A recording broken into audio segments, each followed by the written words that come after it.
Merci beaucoup à la FHF de nous accueillir. Zainab, déléguée générale de la FHF, est là. Et bonjour. Et notre hôte. Bonjour, écoutez, ravi aussi d'être parmi vous. Je vois d'ailleurs qu'il y a beaucoup de femmes. On était en train de se dire tout à l'heure avec le président que sur les photos qu'il avait prises, il y avait très peu de femmes.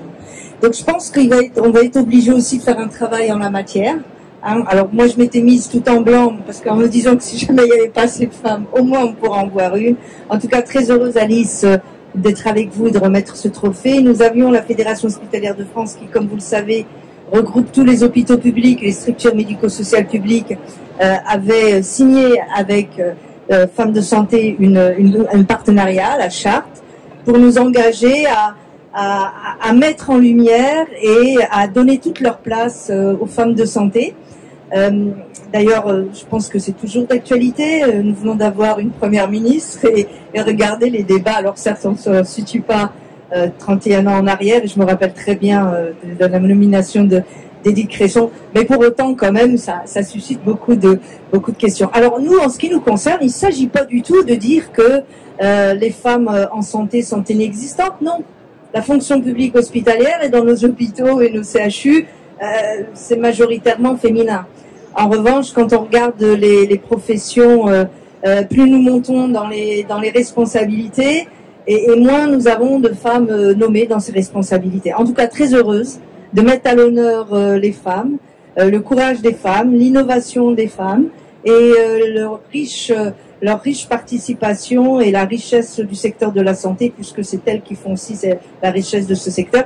Et puis comme j'aime beaucoup les hommes aussi, n'est-ce pas Guillaume, je dis quand même un mot que l'on pense pas non plus que nous sommes ici dans une tribune féministe. En tout cas, très heureuse. Et puis maintenant, on va annoncer peut-être. Hein. On a quelques tours de parole d'abord sur la légalité. Alors je laisse Alice. Et nos partenaires. Ok, pardon. Merci en tout cas d'être là. Merci. Passe. Alors nos sponsors, Viatrice, enfin nos partenaires, parce que c'est autre chose. Viatrice, la FHF, Paris Santé Campus, où les films ont été tournés et merci. Abgen, qui est soutenant vraiment Corinne Blachier-Poisson, merci de nous soutenir et de soutenir les femmes dans la santé. AstraZeneca, qui monte un partenariat avec Femmes de Santé. One Health, qui nous couvre. Garance, qui s'occupe des relations presse. Le Festival de la Communication Santé, qui est un partenariat média avec nous. L'Agence du numérique en santé, qui nous soutient. La Veille des acteurs de santé, qui est aussi un média. Vraiment, on a tout le monde avec nous. Le ministère de la Solidarité et de la Santé est là parce qu'on a on dit comme ça, patronage, car c'est un ministre, en tout cas encore aujourd'hui. Et on a Madame Elisabeth Moreno qui nous accorde son haut marrainage. Et donc on est très heureuse de ça. Place à la parole maintenant. C'est fait, voilà. À Madame Corinne Blachier-Poisson, qui est directrice générale d'Amgen France. À vous.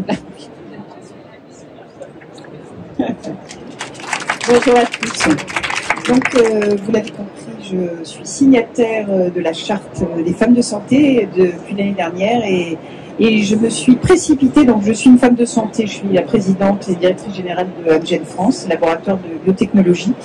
Et aussi, je suis engagée dans le sujet de la parité depuis de nombreuses années. Et je répète toujours, en fait, une petite anecdote quand même qui m'a, pour moi, un peu un acte fondateur dans cet engagement, qui date de nombreuses années, puisque ma carrière maintenant professionnelle est longue. J'ai commencé dans un groupe industriel chimique, dont je ne dirai pas le nom, et je travaillais à la direction financière, petite diplômée d'une école de commerce, et je souhaitais rejoindre la direction commerciale. Et en fait, le directeur commercial de l'époque de cette société, dont je n'ai pas le nom, parce que ce monsieur a refusé de me rencontrer, a fait savoir par la DRH qu'il ne prenait pas de femmes. Je pense qu'il n'a pas dit d'ailleurs dans ces termes. Je prends pas de femmes, ça va foutre dans la direction. Et je remercie ce monsieur parce qu'en fait c'est ça qui m'a permis en fait de partir dans une autre division de ce groupe de pharmaceutique. Et c'est comme ça que j'ai commencé dans la santé où je ne pensais pas du tout travailler. Alors pour l'anecdote aussi, ce groupe industriel français a disparu. je pense que c'est aussi, je pense qu'il n'était pas très tourné vers l'innovation et la recherche des talents du futur. Et donc ça m'a quand même fait beaucoup réfléchir sur et ensuite j'ai eu plein de petites occasions de constater que rien n'était évident, qu'il suffisait pas d'avoir un diplôme, si bon soit-il, et avoir une belle expérience pour pouvoir monter, comme l'a bien dit Alice. Les choses sont quand même plus compliquées pour les femmes, donc ça fait un certain nombre d'années que maintenant que j'ai des postes à responsabilité que je me suis engagée dans cette longue marche. Donc j'ai bien sûr me suis empressée de signer la charte, voilà, et je suis très contente de voir cet ensemble de femmes et d'hommes parce que je sais que c'est un engagement collectif. Voilà, merci à tous. Claire Portefeuille, Head of Prescription Business Unit chez Viatris. Tu le dis vraiment bien en anglais. Donc bonjour à tous, je suis vraiment super ravie d'être devant vous et ravie pour deux raisons. D'abord pour une histoire un peu personnelle avec Alice. Quand Alice m'a contactée pour faire partie du comité d'organisation de femmes de santé, je lui dis ah non, moi les trucs féministes engagés, c'est pas mon trip. Je pense pas qu'on soit égales séparées et je crois qu'on sera égales si les hommes sont avec nous. Donc Alice, je sais pas si vous la connaissez tous et toutes, elle est quand même super têtue, donc elle m'en a reparlé. Et finalement, je me suis dit, pour faire changer les choses, parce que j'ai néanmoins bien conscience qu'il y a des choses à changer, il faut être active. Et je me suis dit que dans ce mouvement de femmes de santé, on aurait la possibilité de mettre en avant des projets portés par les femmes et de mettre en avant des expertises, des femmes expertes, puisque pour éviter de voir que des costumes noirs sur les plateaux. Et donc c'est à ce titre-là que j'ai rejoint dès le départ le comité d'organisation. Et je suis ravie de l'ampleur que prend chaque jour Femmes de Santé. Et aujourd'hui, on est 2200 femmes et hommes de santé, puisque c'était un point qui me tenait à cœur. Et je suis sûre que nous sommes tous ensemble qu'au début d'une belle histoire. Je suis aussi ravie au titre de l'entreprise dans laquelle je travaille, puisque pour Viatris, la parité, la mixité, les différences sont des valeurs fondatrices qui font qu'on est plus fort parce qu'on n'est pas pareil. Et je crois beaucoup à ça. Je crois beaucoup à la force d'un collectif quand il y a des différences. Et la parité est une première différence. Et aussi un point spécifique sur la thématique de cette année qui est citoyenneté, puisque pareil, citoyenneté est un moteur de notre activité chez Viatris et un moteur d'activité sur l'équilibre du système de soins et tous les projets qui vont être présentés derrière nos interventions d'introduction sont clés et portés par cette valeur de citoyenneté. Donc je suis ravie d'être à vos côtés, à tes côtés Alice, et de passer la parole à Olivier qui est la preuve qu'un homme de santé, qui est l'exemple d'incarnation, un homme peut être homme de santé. Voilà, merci et bravo. Merci Claire. Bonjour à tous, alors je suis votre quota masculin et j'ai une veste beige, pas noire, donc je fais ce que je peux.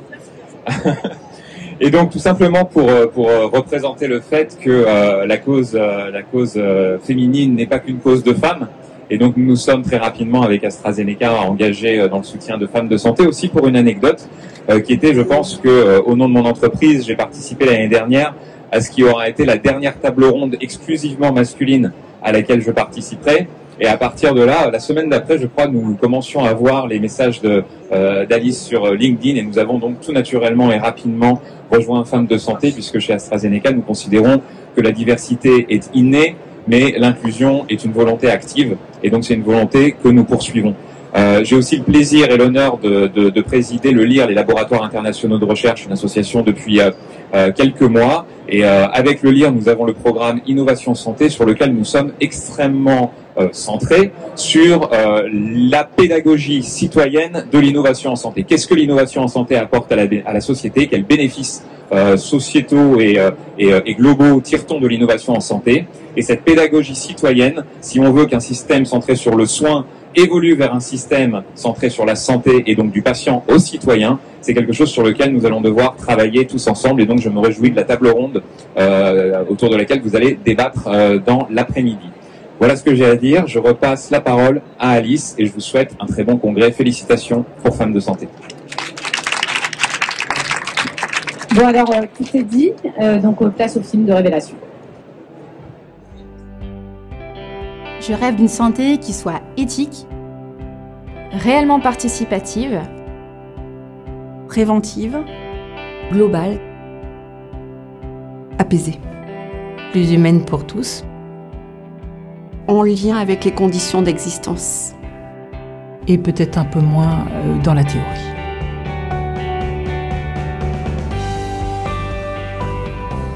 Mon parcours a été marqué par un événement majeur et probablement adverse, c'est la traversée de la maladie.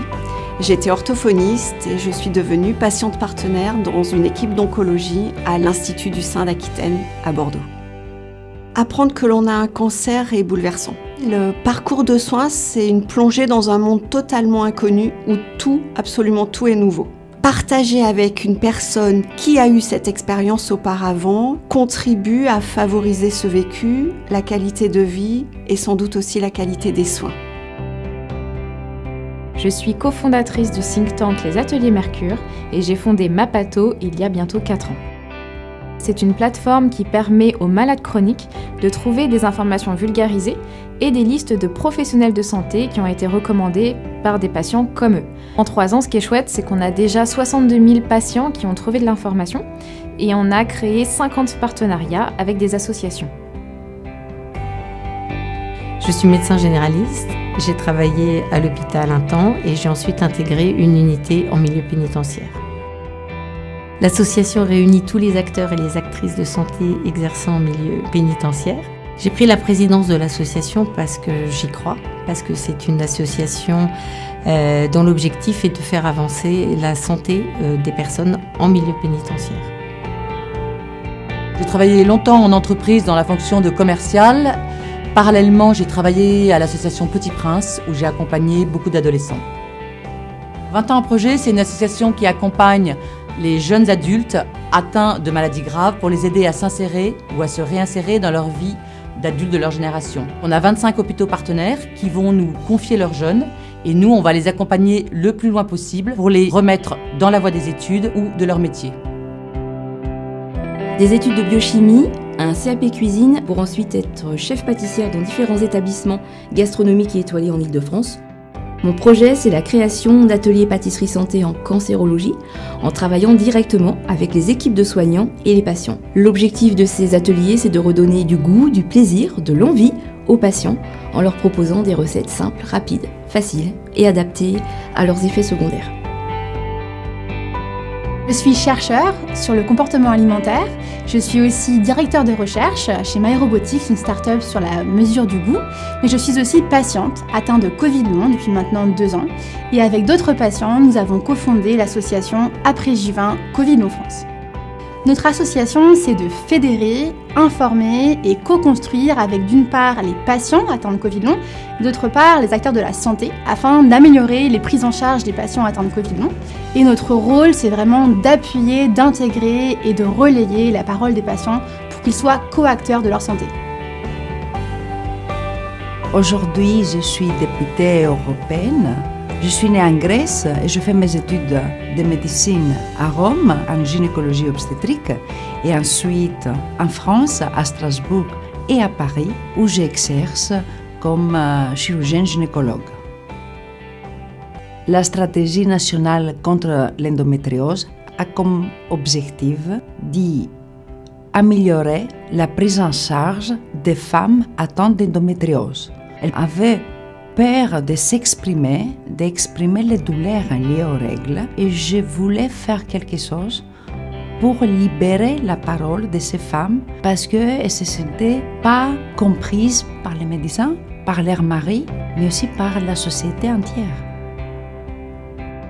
Je suis de formation ingénieure informaticienne, mais la vie, le handicap et la maladie de mes proches m'ont poussée à devenir entrepreneuse sociale et solidaire, et en particulier dans le monde de la santé. Ewen Life, c'est un média associatif animé par 110 bénévoles, quasiment tous touchés par la maladie rare et le handicap rare. On réalise des témoignages pratico-pratiques sur comment vivre avec la maladie rare au quotidien. De l'histoire contemporaine à l'entrepreneuriat social et solidaire, en passant par le marketing et le digital. Sentinelle est une plateforme qui met en relation deux populations qui ont du mal à se parler d'habitude, qui sont les citoyens d'une part et les chercheurs d'autre part, autour d'un objectif commun qui est de faire avancer la recherche contre le cancer plus vite et de la rendre plus pertinente. Mon parcours est celui d'une femme qui a connu l'alcool, cet alcool l'ayant fait tomber par terre, et par contre, j'ai pu me relever. Mon projet consiste à inviter toute personne qui le souhaite à s'interroger sur sa relation à l'alcool et à vérifier qu'elle est normale ou excessive ou pathologique. Et cette interrogation se fait au cours du mois de janvier parce que c'est le mois des bonnes résolutions. Je suis chirurgien dentiste depuis 25 ans, installée en libéral, et depuis 4 ans, je suis la présidente du syndicat des femmes chirurgiens dentistes. Mon projet, c'est la prise en charge financière des séquelles bucco-dentaires pour les femmes victimes de violences intrafamiliales. Ces séquelles ne se voient pas, mais il est nécessaire de les prendre en charge afin de permettre à ces victimes de reprendre à vivre, tout simplement. Je suis professeure de psychiatrie à l'université Paris-Est-Créteil. Je dirige le département médical universitaire de psychiatrie et d'addictologie du groupe hospitalier Henri Mondor. Je dirige aussi une unité INSERM de recherche en neuropsychiatrie translationnelle et je suis le directeur de la Fondation fondamentale. Mon projet et mon rêve, c'est de créer un institut de recherche en psychiatrie qui pilote la recherche en psychiatrie, qui réunisse sur un même lieu les chercheurs, les médecins, les patients et leurs proches et qui permettent de partager avec eux les découvertes et l'impact de l'innovation dans la prise en charge au quotidien.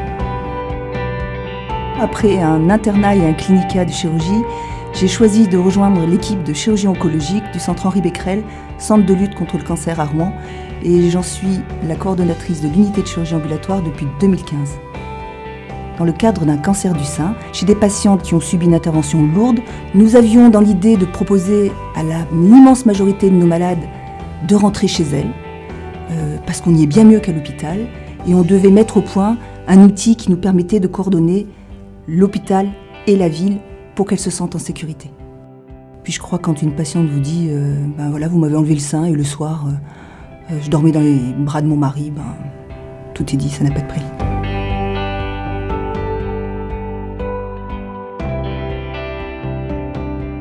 Volontaire, utopiste, attentive, déterminée, intègre, résiliente, citoyenne, bienveillante, engagée, persévérante, solidaire, passionnée et j'espère audacieuse.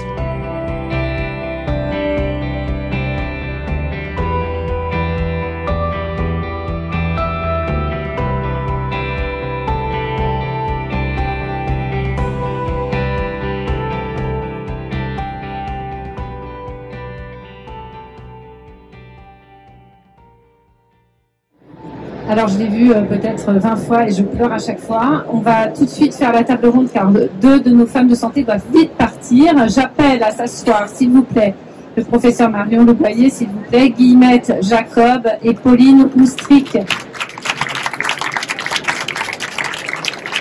Vous avez un micro là-bas, et je vous passerai aussi le mien. Première table ronde. Alors d'abord, je vais introduire ces tables rondes. J'ai une anti-sèche et moi je respecte les 2 minutes aussi normalement, donc je vais laisser tomber mes feuilles, c'est pas grave. Lorsque j'ai préparé cette table ronde, je me suis dit que le fil conducteur que j'avais trouvé était simple et évident. Donc, projet commun à toutes les femmes de santé, citoyens et santé, droits et devoirs. Les doigts dans le nez, me suis-je dit, et ça c'était sans rappeler ma mère, magistrate honoraire, prof de droit, psychologue désormais, donc femme de santé, et là tout c'est compliqué. Alors on va partir du début, la définition. Le citoyen, c'est un homme libre avec un H majuscule, appartenant au corps civique dans les cités, ça c'est la définition antique, celle que je préfère, ou alors le ressortissant d'un État qui jouit de la plénitude de ses droits civils et politiques. Droit donc, ce que chacun peut exiger, ce qui est permis selon une loi ou un règlement, donc on se place dans le cadre juridique, et devoir, obligation particulière, imposées par la loi et par un règlement. Donc j'ai fait les définitions, on peut y aller. Et ma mère me dit, bah, s'il y a des obligations juridiques, il y a des sanctions quand on ne les respecte pas. Et là je me dis, ah là là, c'est la cata. Si l'on se penche dans le code de la santé publique, dans le code de déontologie des médecins, les 3 premiers grands chapitres, c'est directement des devoirs envers les patients, envers leurs confrères et des devoirs généraux. Donc là, ça commence très bien pour eux. Et ensuite, on sait évidemment que s'ils ne remplissent pas ces obligations, il y a des sanctions qui sont faites, bien évidemment.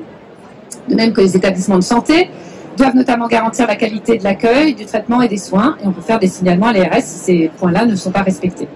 Et d'un autre côté, il y a les patients, mais qui sont surtout concernés par des droits. Et notamment depuis la loi de 2002, avec la démocratie sanitaire grâce à laquelle le citoyen peut participer aux politiques publiques, la nouvelle, le droit à l'oubli récemment mis sur le devant de la scène, et puis la charte dans laquelle les droits de la personne hospitalisée lui sont expliqués, notamment pas que le droit à l'information. Et j'étais persuadée du coup sur ces patients que comme ils avaient des droits, ils avaient plein de devoirs aussi. Et en fait, un peu comme le donnant-donnant hein, qu'on a tous pour pouvoir garantir nos libertés, et donc on pouvait avoir des devoirs des patients. Alors évidemment, ils ont le devoir de payer la consultation, ça c'est sûr, mais c'est presque un devoir citoyen. Et donc, je me suis dit, mais peut-être qu'on pourrait avoir le devoir de suivre un traitement, par exemple. Mais dans ce cadre-là, s'il y a une sanction, comme quoi on ne suit pas notre traitement, on tombe dans le droit fondamental qui serait bafoué, qui est évidemment de disposer de son corps. Donc terminé, on ne peut pas être dans un devoir vis-à-vis des patients, en tout cas dans ce cadre-là. Alors, on va déplacer la définition que je vous ai donnée, on va la placer vers la morale, hein, parce que c'est quand même plus simple. Et dans le champ de la morale, les droits, c'est ce que chacun peut exiger, ce qui est permis selon une règle morale ou sociale. Et de même, c'est une obligation pour les devoirs qui est imposée par la morale ou les conventions sociales. Et donc eh ben, on a évidemment plus de sanctions formalisées. Et donc le patient, là, on peut se dire qu'il a peut-être quelques obligations morales, hein, d'écouter son médecin, par exemple, de partager l'expérience réussie aux autres patients, de ne pas trop dépenser pour que le système gratuit perdure, enfin gratuit, il y a un coût bien sûr, de devoir respecter le rôle soignant-soigné, sachant-apprenant, et les soignants de l'autre côté qui ont tant de devoirs, n'ont-ils pas des droits spécifiques? Ils ont le droit d'avoir les moyens et les conditions de travail dignes qui leur permettent de soigner efficacement. En tout cas, ce qui est sûr, c'est qu'ils ont les mêmes droits que tout citoyen. Ils ont notamment droit au respect.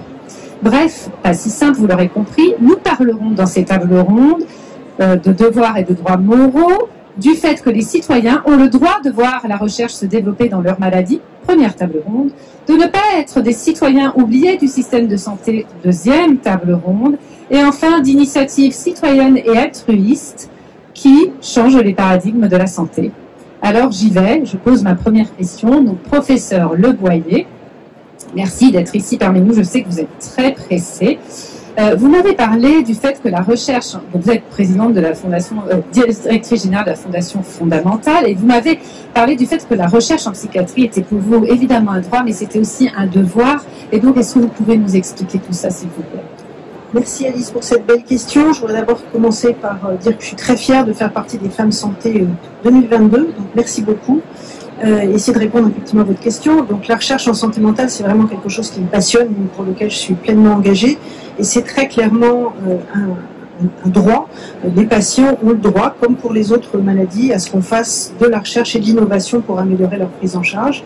D'autant plus que je rappelle que les personnes atteintes de maladies mentales, c'est 12 millions de Français, c'est la première cause mondiale de handicap, c'est la première cause de dépenses de santé, et c'est par la recherche qu'on arrivera à améliorer tous ces chiffres. C'est aussi un devoir, c'est un devoir de tous les citoyens, vous venez de le rappeler à l'instant. On ne soutient pas assez la recherche en psychiatrie, qu'on soit un simple individu, et je vous engage à donner de l'argent et donner des moyens à la Fondation Fondamentale, puisque j'ai un micro. Mais c'est aussi un devoir des pouvoirs publics, puisqu'aujourd'hui la recherche en psychiatrie ne reçoit que 2 à 4% du budget de la recherche biomédicale, ce qui est totalement dérisoire.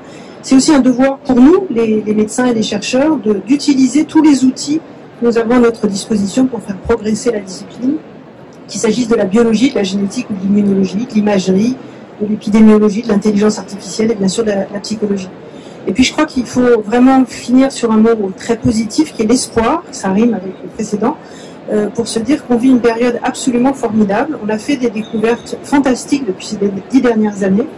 On comprend beaucoup mieux les causes de ces maladies. On a découvert toute une série d'outils diagnostiques et surtout de stratégies thérapeutiques qui permettent d'améliorer considérablement le pronostic de nos patients. Et le vœu et le projet que je porte, c'est celui d'améliorer la mise à disposition de toutes ces découvertes pour l'ensemble des patients et de leurs proches. Et c'est pour ça que je voudrais réunir les moyens pour créer un institut de médecine de précision en psychiatrie qui permette d'apporter à chaque patient les outils diagnostiques, les outils pour comprendre sa maladie et surtout les stratégies thérapeutiques qui soient le plus proches de son histoire et de sa maladie. Donc c'est la médecine de précision. Merci beaucoup. Merci beaucoup et n'hésitez pas si vous devez filer. Comprenez bien, c'est le conseil d'administration de la fondation, donc voilà. Et merci encore d'être venu. Alors Guillemette, tu m'as dit une phrase qui m'a marquée, tu m'as dit la santé est un bien commun. Donc moi quand des phrases comme ça tombent, je les répète et je me dis mais c'est tellement vrai. Et tu m'as parlé du fait de participer à la recherche en tant que citoyen et était un droit mais presque aussi indirectement un devoir et inversement mais que les chercheurs avaient aussi quelques devoirs. Bref, et tu m'as parlé d'une dimension très intéressante qui est, on parle beaucoup de l'expérience de soins, de l'expérience du patient, mais on ne parle jamais de l'expérience de recherche.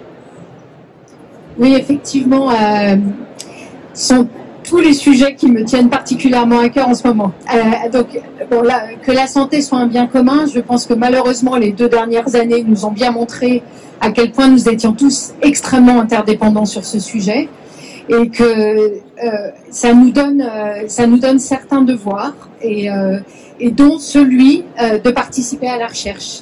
Et bon, moi, je suis une ancienne patiente. Je trouve que participer à la recherche, c'est un petit peu comme donner son sang. C'est-à-dire, c'est participer à faire en sorte que d'autres que soi aillent mieux. Et c'est ce qu'on essaye de faire sur Sentinelle, c'est ce qu'on essaye de mettre en œuvre. Ce sont les moyens, à la fois pour les chercheurs et pour les citoyens, d'exercer leurs droits et leurs devoirs autour de la recherche et de faciliter l'exercice de ces droits. Et alors ça veut dire quoi? Ça veut dire, et en particulier bon, pour les citoyens, c'est le devoir de s'engager, mais c'est aussi le droit d'avoir une recherche qui réponde à ses besoins, d'avoir une recherche qui aussi soit apprenante, qui soit gratifiante, et ça induit des vrais devoirs pour les chercheurs.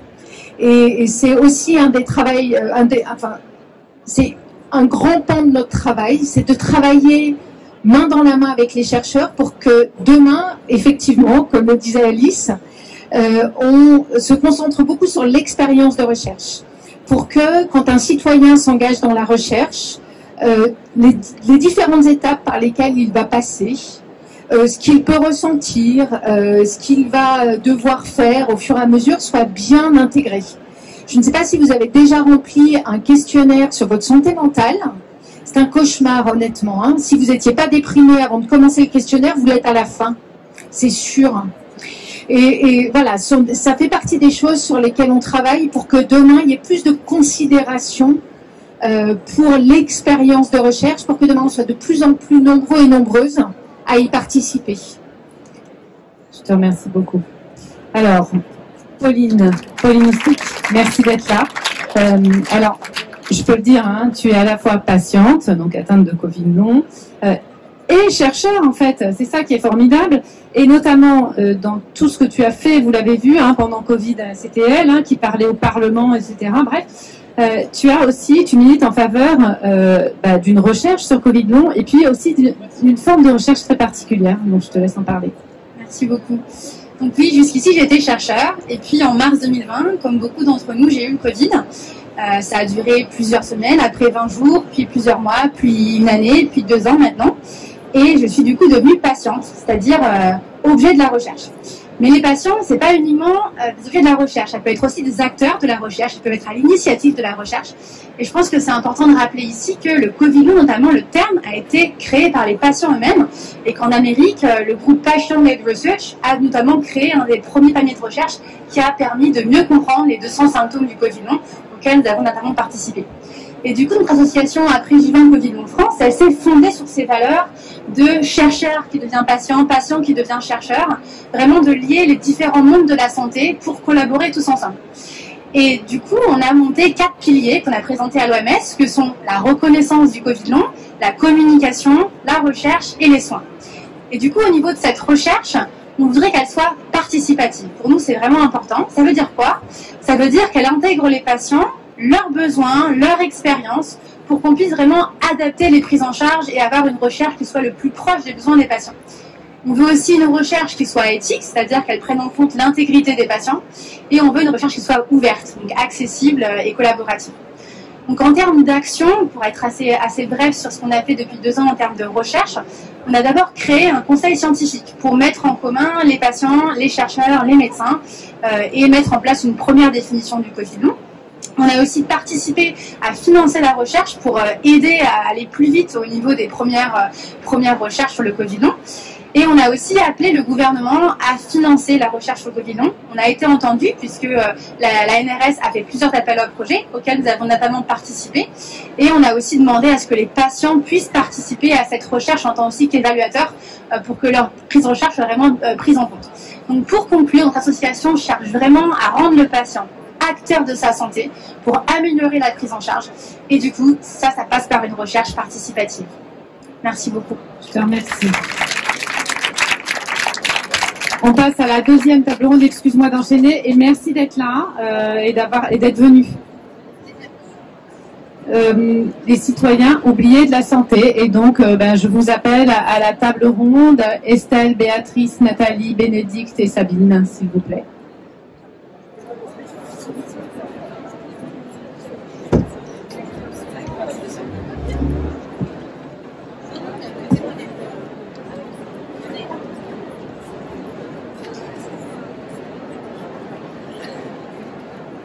Estelle. Les maladies rares sont réputées rares, alors qu'en fait, et donc on s'occupe moins de ces patients-là, hein, prétendument plus rares, on va en parler. Alors, ils sont-ils si rares que cela et n'ont-ils pas finalement des droits et le système de santé n'a-t-il pas des devoirs envers eux et notamment aussi envers les professionnels de santé qui s'en occupent? Alors Alice, tu as très bien compris le problème. Tout le monde pense que la maladie est rare parce qu'il y a très peu de patients par maladie. Mais en fait, il y a 3 millions de patients en France qui sont atteints de maladies rares. À 75%, c'est des enfants. La plupart ne verront pas leur majorité. Et ces enfants ont souvent des parents qui vont vivre l'épuisement à cause de la rareté de la maladie. Et en fait, les statistiques sont là. C'est 10 à 15% de la population qui sont concernés directement par la maladie rare. Et malgré ces statistiques, les médecins, dans tout leur cursus, ils n'ont qu'une heure sur les maladies rares. Et certaines femmes de santé m'ont dit qu'elles n'en avaient pas eu du tout. Et nous, chez OneLife, on fait des témoignages vidéo où on recueille la voix des patients et des familles. Et ce qui ressort beaucoup, c'est qu'il y a une forte errance de diagnostic. Pour 25%, c'est 5 à 10 ans d'errance de diagnostic quand il y a le diagnostic, ce qui ne viendra peut-être jamais. Une catégorie de maladie sera donnée, mais pas le diagnostic. Eh bien, ils nous disent qu'il y a quelque chose qui manque dans le système médical international, c'est le réflexe génétique. C'est-à-dire, avant d'imaginer que le patient a un problème psychologique ou alors est soumis à maltraitance, il faudrait imaginer que le problème soit génétique. Et ça, on essaye de l'apprendre via nos témoignages vidéo dans quelques universités qui nous ont fait confiance et qui projettent nos témoignages vidéo.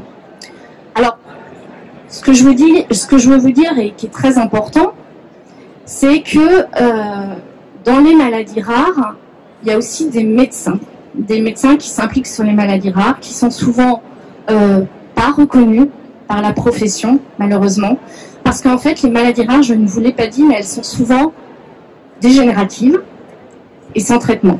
C'est-à-dire que ces médecins, ils ne vont pas guérir. Ils vont soigner et ils vont accompagner. Et je rappelle, pour l'avoir lu il n'y a pas très longtemps, dans le serment d'Hippocrate, que l'accompagnement et le support est un des engagements des médecins. Et ces médecins, pour les avoir côtoyés au quotidien, j'ai eu la chance pendant 15 jours d'être avec les médecins de Bordeaux sur Andu-Osler, et bien en fait, généralement, la gestion de la maladie rare, ils le font en plus de leurs compétences classiques. ils sont cardiologues, mais ils vont prendre en charge une maladie. Et en fait, ils sont souvent en burn-out. Ils gèrent des budgets ridicules. Et ils sont très peu reconnus par leur profession. Et ce qui est fou, c'est qu'actuellement, les innovations qu'on trouve en santé, par exemple les vaccins du Covid, viennent du monde des maladies rares. L'ARN messager était travaillé sur des maladies rares il y a 20 ans par ces médecins-là. Ces médecins qui ne sont pas mis en avant et en exergue par leurs pairs. Donc, ce que je veux que vous compreniez, et ce qui est important pour moi, il y a des droits et devoirs pour les patients atteints de maladies rares, et il y a des droits et devoirs pour les médecins qui s'occupent de ces patients atteints de maladies rares. Et si vous devez retenir quelque chose aujourd'hui, c'est qu'ils ont besoin d'une reconnaissance parce qu'ils vous aident au quotidien. Vous, les patients, pour guérir vos maladies chroniques, et vous, les chercheurs, dans les autres maladies. Merci beaucoup. On parle peu des prisonniers dans la santé. Et c'est vraiment des citoyens qu'on a complètement oubliés de la santé. Mais ça date d'il y a très très longtemps. Hein. C'est pas d'aujourd'hui. Et Béatrice, je vais pas dire pourquoi, parce que je vais te demander de nous expliquer pourquoi et de nous raconter un peu ce qu'il en est. En fait, les patients, les détenus sont des oubliés de la santé, sont des oubliés tout court de la société en fait. Tout simplement, ils sont derrière les murs, ils sont loin des regards. Quand on ne voit pas les gens, on s'en préoccupe pas. C'est vrai qu'ils sont mis de côté et actuellement, la santé prend peu en compte et les patients et les soignants qui y sont et qui s'occupent d'eux au quotidien. Donc, droits et devoirs de la société envers des patients qui sont oubliés et envers des soignants aussi qui sont oubliés, j'insiste, parce que c'est vrai que nous sommes assez souvent déconsidérés par nos confrères. On ne prend pas assez en compte le fait que la santé, pourtant on a des très beaux discours, hein, mais on ne prend pas assez en compte le fait que la santé est un facteur de réinsertion, que apprendre à prendre soin de soi, c'est le début de prendre soin des autres, c'est le début de faire attention aux autres. Si on ne prend pas le temps de gérer cet aspect-là pendant la détention ne sert à rien. Voilà. Merci beaucoup. Nathalie, alors tu m'as dit quand on préparait cette table ronde, manger c'est la vie. Et pourtant, dans les soins de victimes de violences intrafamiliales, on a complètement oublié leurs dents. Faut que tu nous en dises un peu plus. Et puis surtout, mais pourquoi finalement on oublie tout ça parce qu'on part avec un plâtre, hein, mais pourquoi on repart pas avec les dents soignées? Oui, ça c'est une grande question. Parce que vraiment, aujourd'hui, on voit bien que les violences faites aux femmes sont mises en lumière, hein, c'est plus sous le tapis, et pourtant on oublie encore plein de choses. Et on oublie que 70% des coups sont portés sur le visage, on oublie que la bouche c'est un organe sexuel, on oublie que les dégâts qui vont être faits par ces violences sur la face vont créer des cassures, des fêlures, des fractures, mais qui ne se voient pas. Et je rejoins, quand on ne voit pas, ça n'existe pas, vont engendrer des douleurs. Et puis surtout, on va surtout oublier que à ces violences, il va y avoir aussi des violences administratives, des violences financières. Et puis surtout, on va oublier que si on ne soigne pas les personnes, si on oublie de les soigner, eh bien, on va y avoir une énorme perte de chance pour ces femmes d'être réparées. Et puis en face, dans la santé bucco-dentaire, il y a les chirurgiens dentistes qui se retrouvent complètement démunis devant ces patientes. Je voudrais juste vous rappeler que chaque jour, chaque chirurgien dentiste voit dans son cabinet une femme victime de violence. Ça fait donc 40 000 femmes qui sont vues tous les jours dans les cabinets dentaires. Ça fait 40 000 chirurgiens dentistes qui se retrouvent démunis pour pouvoir réparer, soigner et même peut-être même protéger ces femmes parce que, c'est oublié.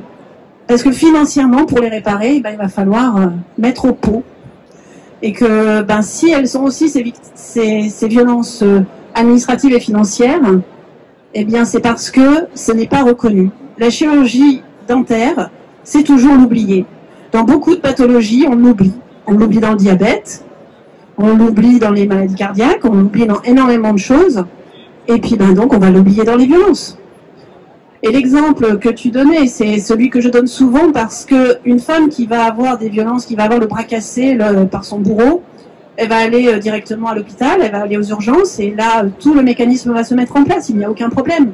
On va lui faire des radios, on va l'emmener au bloc ou pas, on va la réparer, parce qu'il ne se posera pas la question de savoir s'il faut le faire ou pas. Il faut le faire. On ne laisse pas une personne avec un bras cassé pendant 1 mois, 2 mois, 2 ans.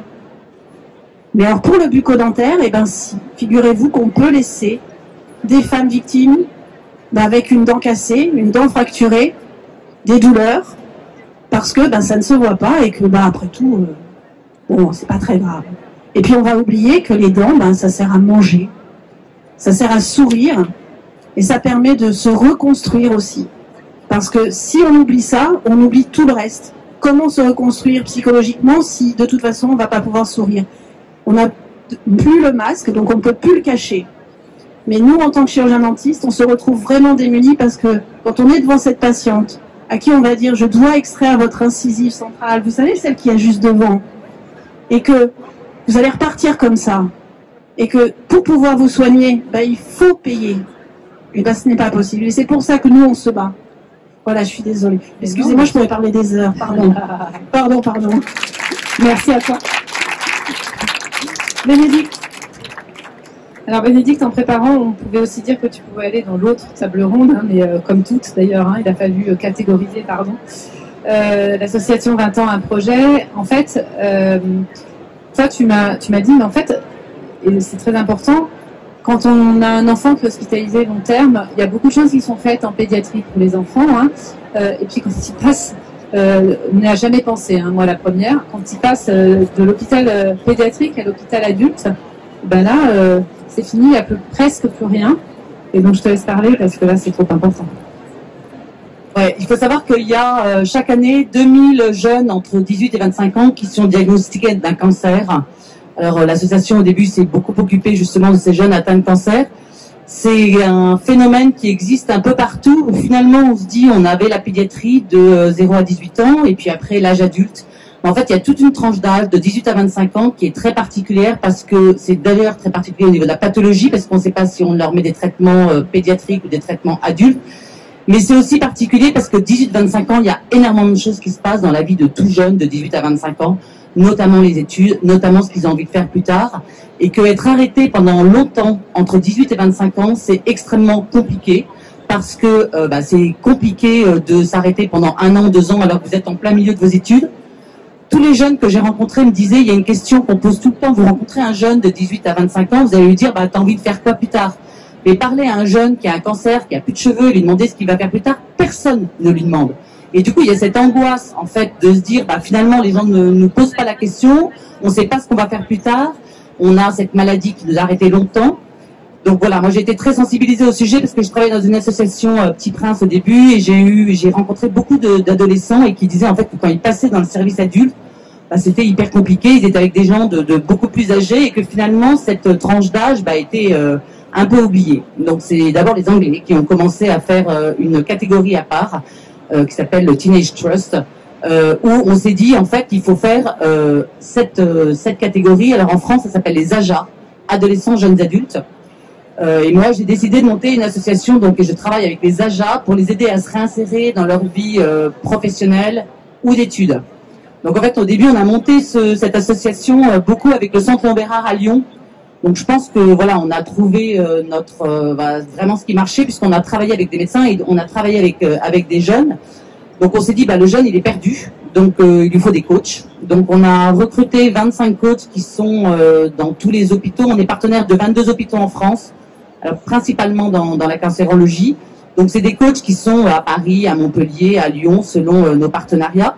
Donc ils vont les prendre en main autour de 5 séances. C'est des coachs qui sont rémunérés, c'est important de savoir parce que c'est des coachs qui prennent systématiquement ces jeunes très vite Et en fait, on va essayer de lui dire, bah voilà, tu peux plus faire ça, mais tu as des vrais talents, il y a plein de choses que tu peux faire. Est-ce que tu as pensé à ce type de profession? Est-ce que tu as pensé à ces études?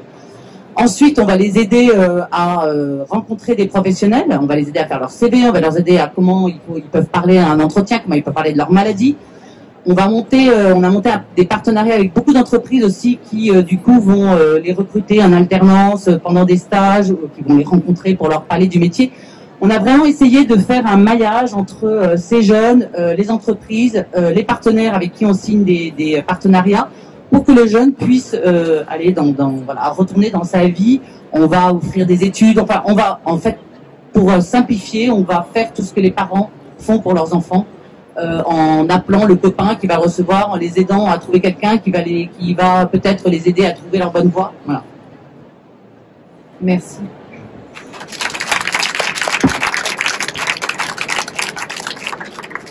Sabine. Alors Sabine, vous ne le savez pas, mais c'est la première patiente partenaire salariée dans un centre d'oncologie. Donc voilà, elle ouvre la voie. Toi, tu me disais, ce qu'on oublie tout le temps, c'est la vulnérabilité, qui a aussi des conséquences encore pires quand on est plutôt dans la précarité. Mais tu m'as dit, on a oublié la vulnérabilité, et moi j'interviens là-dessus. Est-ce que tu peux m'expliquer un peu? La traversée de la maladie, la traversée des traitements entraîne des ruptures et des changements significatifs. En résumé, c'est une grande situation d'adversité au cours de laquelle il me semble qu'on développe une nouvelle sensibilité au monde, aux autres, à la vie, probablement à la mort aussi. Et très souvent, l'annonce d'une maladie ou d'un handicap peut génère très souvent de la vulnérabilité.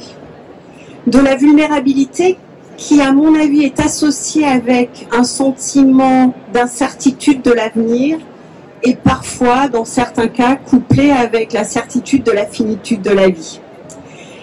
Le problème, c'est que les vulnérabilités sont multiples, elles sont diverses, et c'est parfois à l'occasion d'un diagnostic d'une maladie que les vulnérabilités se révèlent et ou se majorent. Alors, comment faire? Il me semble que fragilité, vulnérabilité, mais aussi précarité, ce sont des notions très très communes, les unes entraînant les autres et les autres révélant les premières. Alors, comment ne pas oublier ceux dont on dit qu'ils sont en marge, en fait. En marge pour une raison ou une autre. On a entendu qu'il y a des gens en marge dont vous nous avez parlé tout à l'heure.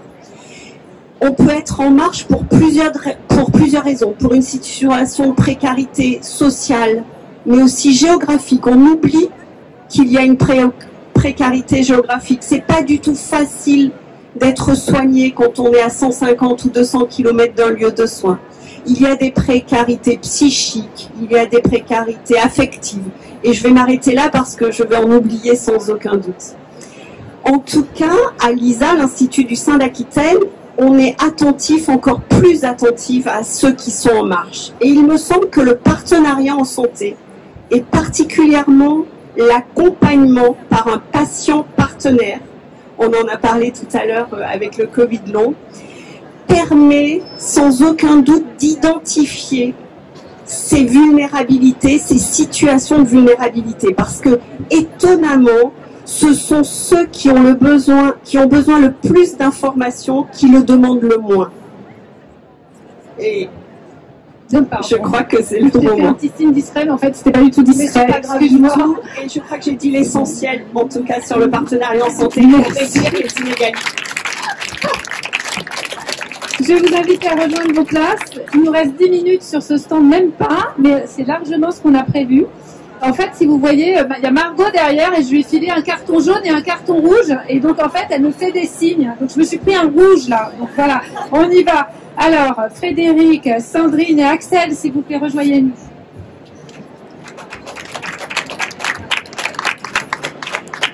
Ah, voilà, je te cherchais. Je vais te poser la question, tu n'étais pas là. Axel, merci d'être là. T'es start-up, je le dis parce qu'on n'en a qu'une. Voilà. et que je suis start-upeuse aussi, donc voilà, le chauvinisme de balle, mais c'est comme ça. Le libre choix de son hôpital et de son médecin fait partie intégrante des choix des droits des patients. Et Mapato, c'est une plateforme qui permet un peu ça et qui met pour chaque patient, quand ils ont réussi un parcours de soins dans leur maladie chronique, ils peuvent le partager à d'autres. Et en fait, en discutant avec toi, moi, ça me semblait évident et facile. Et en fait, tu m'as dit que c'était pas si bien reçu que ça. Est-ce que tu peux m'expliquer tout ça? Merci beaucoup, Alice. Bonjour à tous. Effectivement, il y a 4 ans, quand j'ai voulu créer Mapato, je me suis dit, bah écoutez, moi, à 23 ans, on m'a diagnostiqué d'une première maladie, et d'une deuxième, et d'une troisième, et d'une cinquième. Aujourd'hui, j'en ai 6. Et à chaque fois, j'avais les mêmes difficultés quand je voulais déménager pour retrouver un médecin généraliste, un spécialiste et des centres experts au cas où j'ai un problème ou je veuille aller aux urgences. Et je me suis dit, c'est pas possible, je suis en train de faire du consumérisme médical. Je passe de gynécologue en gynécologue, de radiologue en radiologue. C'était jamais les bonnes personnes, elles connaissaient pas mes pathologies. Et donc, je passais de spécialiste en spécialiste. Et je me suis dit, c'est quand même fou. J'ai 23 ans, j'ai encore au moins 50 ans, je touche du bois, à vivre avec mes pathologies. Si les 20 millions de malades chroniques font la même chose que moi, le système de santé va droit dans le mur. Donc je me suis dit, c'est quand même fou. Moi, dans mon parcours, j'ai des bonnes interactions, j'ai des super idées, j'ai des astuces, je trouve des médecins formidables, je trouve des informations et personne ne me permet de les partager de façon collaborative pour s'assurer que quelqu'un qui est en errance demain puisse trouver l'information. Donc je me dis, bon bah super, c'est au moins ma contribution citoyenne au monde de demain pour que le système de santé français comme on l'aime puisse perdurer. Je me lance, je contacte l'ordre des médecins, les ministères, etc. Et je me suis rendu compte que c'était, je m'en doutais un peu, vraiment compliqué. Les médecins ne peuvent pas s'auto-identifier, sinon c'est de la publicité. On a tous des droits RGPD, donc il fallait demander l'accord des médecins. Mais en tout cas, après 1 an de travail, on a eu l'accord du ministère. Là, on a le soutien de la CNAM, on a le soutien des ordres professionnels. Et donc, Mapato est complètement compliant et permet à aujourd'hui plus de 70 000 patients de trouver des professionnels de santé qui sont recommandés par d'autres patients et des associations, ainsi que des centres experts. Voilà. Merci beaucoup. Alors, merci. Donc, j'ai appris que les start-upers, ça a aidé pour les investisseurs d'être femmes de santé. Voilà. Donc, avis dans la salle. Frédéric, tu as mis en place un système qui a nécessité, oui, c'est ça, l'engagement de 600 personnes en ville, c'est ce que tu m'as dit. Mais c'est un truc de dingue, en fait, quand on y pense. Est-ce que ça a été simple de faire ça et de convaincre tout le monde? C'était une excellente surprise, cet engagement de 600 personnes. Alors, plus exactement, c'était l'engagement de toute une équipe. C'est clair que l'ambulatoire, c'est pas dans notre ADN. D'accord. La France a 20 ans de retard là-dessus. Et je pense que, alors tu m'as dit, tu vas participer à la table ronde de fin des paradigmes. Alors je pense que s'il y a un paradigme qu'il faut abattre d'emblée, c'est que nous, médecins, il faut qu'on arrête de penser à la place de nos malades. Il faut arrêter de penser que la patiente opérée d'un cancer du sein, elle a qu'une envie, c'est de rester 5 jours à l'hôpital pour voir son chirurgien, dans le meilleur des cas, matin et soir. La patiente, elle a envie que d'une chose, c'est de rentrer chez elle. Et des interlocutrices l'ont dit, je crois que tu aurais pu aussi prendre comme fil conducteur l'accompagnement. En fait, c'est tout bête, c'est l'accompagnement. Et donc, il a fallu accompagner les malades, il a fallu convaincre les professionnels de santé, et pour ce qui est des 600 personnes, figurez-vous que on a découvert, nous, l'équipe du centre, quand on a voulu monter ce projet, que les professionnels libéraux étaient en souffrance aussi. Et on a vu se précipiter 600 personnes en 4 grandes réunions de formation, 600 infirmières libérales, nous disant, nous, on est demandeurs, on demande que ça, d'accompagner les patients. Alors je devrais dire les patients, parce que messieurs, il y a 1% des cancers du sein surviennent chez l'homme, faut quand même le savoir. On demande que ça fait beaucoup de patientes. Je vous rappelle que le cancer du sein, c'est une femme sur 8, presque une femme sur 7 en France. Quand je vois cette assemblée-là, ça fait frémir un peu. Voilà. Et en fait, c'est des idées toutes bêtes, mais avec beaucoup de tabous. Et ces 600 personnes demandeuses, ça a été une très belle surprise. Et je crois que c'est la clé du succès. En tout cas, merci d'avoir fait ça. Alors, j'allais dire bêtement, parce qu'on va parler pâtisserie, on garde le meilleur pour la fin. je vais te refiler le micro. Alors, tu es chef pâtissière et tu es la seule personne à avoir mis en place des ateliers pâtisserie et onco dans une institution qui a une équipe médicale, l'Institut Raphaël, pour ne pas les citer, mais ça mérite quand même d'être cité. Et en fait, tu souhaites aller beaucoup plus loin, et tu veux aller plus loin dans l'accompagnement en passant du soin à la prévention. Donc en fait, non seulement tu accompagnes les femmes, mais et les hommes d'ailleurs, plutôt les femmes, dans des recettes spécialisées adaptées à leur traitement et pour reprendre goût à la vie.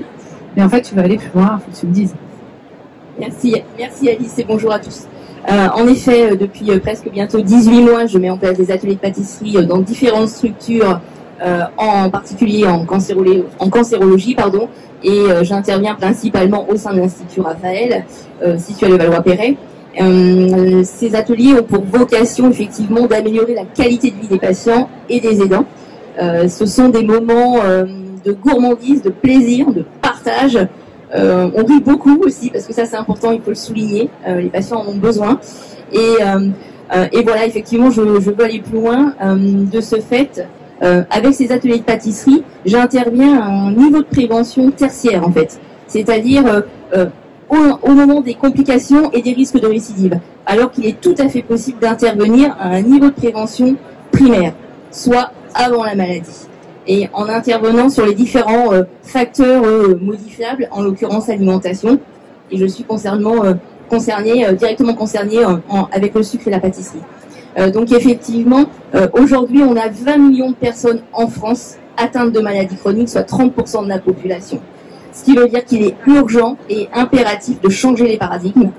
D'une part, en faisant évoluer dans mon métier, dans le secteur de la pâtisserie santé, la façon d'intervenir, donc la façon d'exercer mon métier avec beaucoup plus de sens, beaucoup plus d'engagement et beaucoup plus de responsabilité, et également par rapport au référentiel, excusez-moi, je suis super émue, Alice, et tu le sais, et également par rapport au référentiel d'apprentissage en pâtisserie, en y intégrant un module de santé avec toutes ces notions d'index glycémique, de recettes adaptées, d'apports nutritionnels pour sensibiliser et prévenir les maladies chroniques. Merci Alice et merci aux femmes de santé. Merci à vous.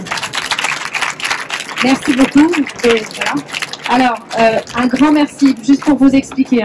C'est vous, membres du collectif, qui nominez ces femmes. Il y a un comité de sélection qui est le comité d'organisation.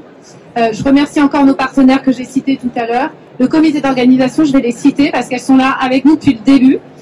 Et sans elles, je pense que toutes les décisions stratégiques, d'ailleurs j'ai une question à vous poser ce soir, n'auraient pas évolué dans ce sens-là. Isabelle Usan, Pauline Derien, Claire Portefeuille, Marie Tubeuf-Lux, Lynn Guffon-Le Goinvic, Isabelle de Cugnac, Anne Schreighofer, Patricia Sansipéré, Emmanuel Piergard et Cécile Breton. Merci mesdames de avoir. Et puis Margot et toute l'équipe qui est là, Émilie, Justine, Laurine, merci, qui sont toujours là derrière les écrans, c'est nous. Et donc merci d'avoir été là. Il y a un pot juste derrière la cloison pour ceux qui le veulent. Donc allez-y, on vous accueille avec grand plaisir. Merci à la chef surtout.